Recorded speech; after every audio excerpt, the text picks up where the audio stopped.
Welcome to our second video in our series introducing you to Marshall Goldsmith coaching. In this video, we will examine the first of three core principles that lay a foundation for our methodology we call stakeholder-centered coaching.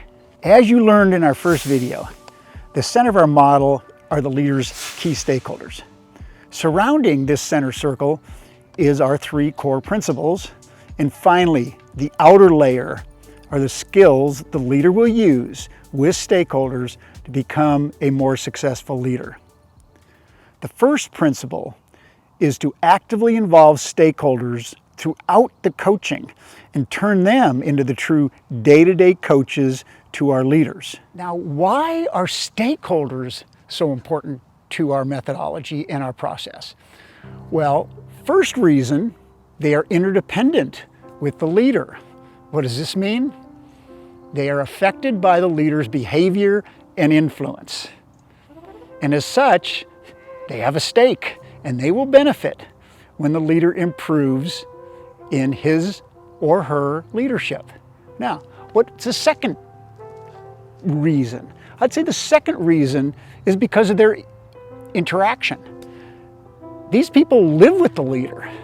They work with the leader.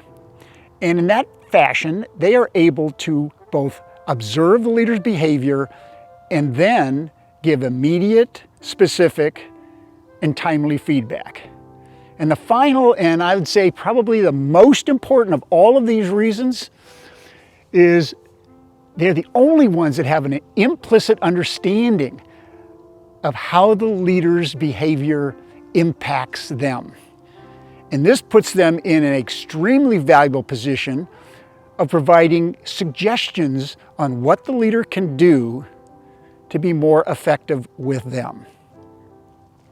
Now, we have one task as coaches: help the leader improve. Now, we come to this coaching with expertise in leadership. We could guide the leader on this journey and help the leader reach the destination he or she seeks to reach. And many, many coaches bring their knowledge, skill, and expertise and have been a great help to leaders working on their leadership. Now, what makes our methodology, stakeholder-centered coaching, different is that we add additional support for the leader's journey.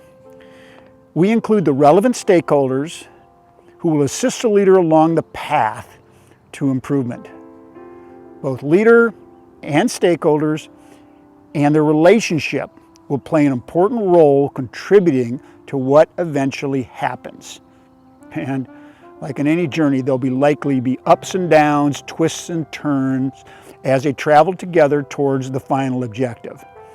In the end, they will all feel a sense of accomplishment for what each contributed to what was achieved. Changing behavior, that's easy.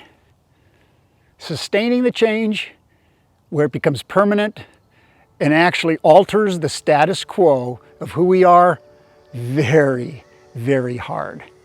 And that's why it's our belief that stakeholders are critical to support the leader on the leader's path to become a more effective leader in the future. Thank you for watching. In our next video, we will look at the second core principle, which is emphasize feed forward.